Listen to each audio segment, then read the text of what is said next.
Good evening, my name is Levi, and I'll be giving a brief presentation on how to increase traffic flow to the Sounds merchandise table.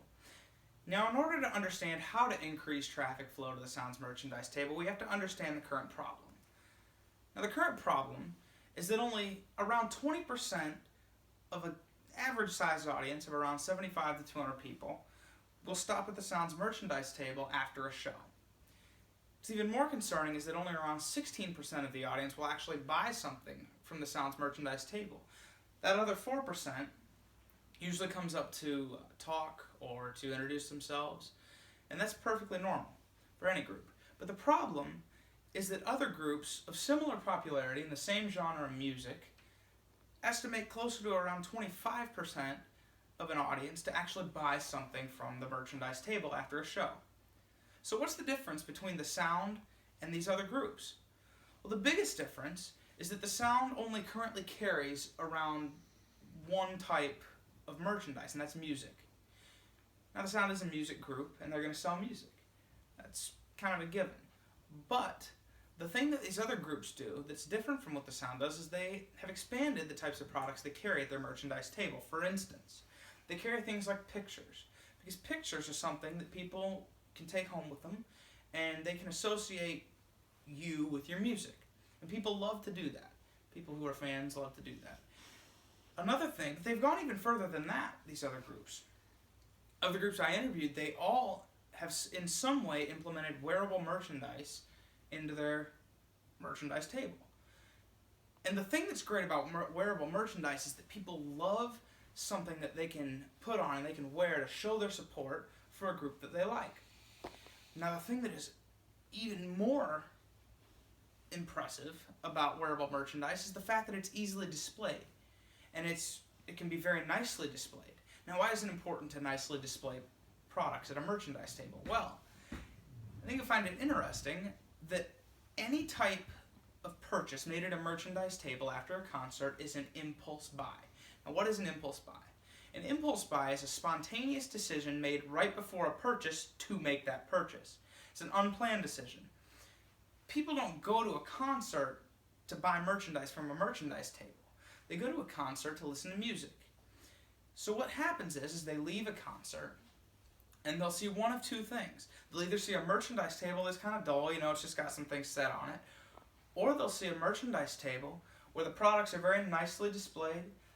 Wearable merchandise like t-shirts can be displayed on a stand, or people can be standing there wearing the t-shirts, and people will look at that and they'll decide, oh, I like the group, I can buy that.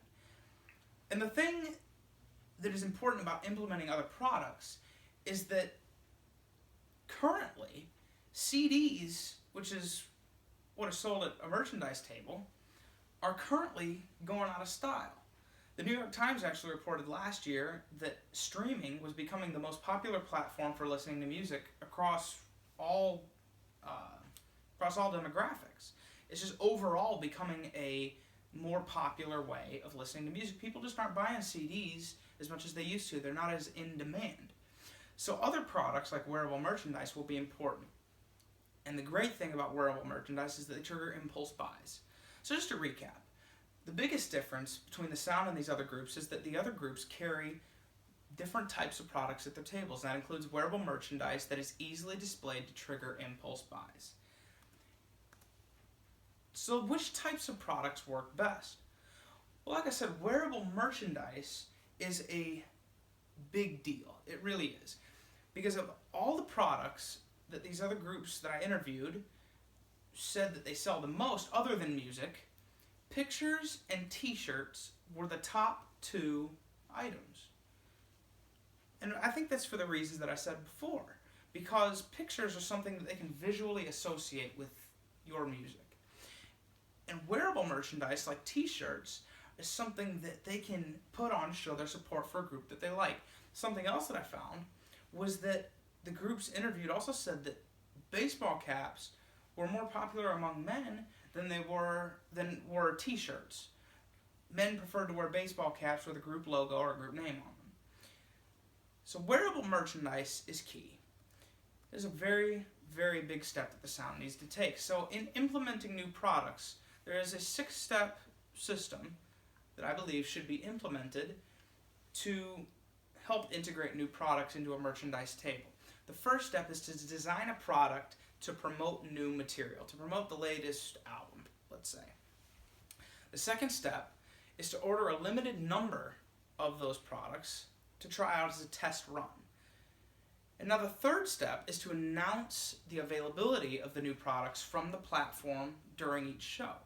That generates interest.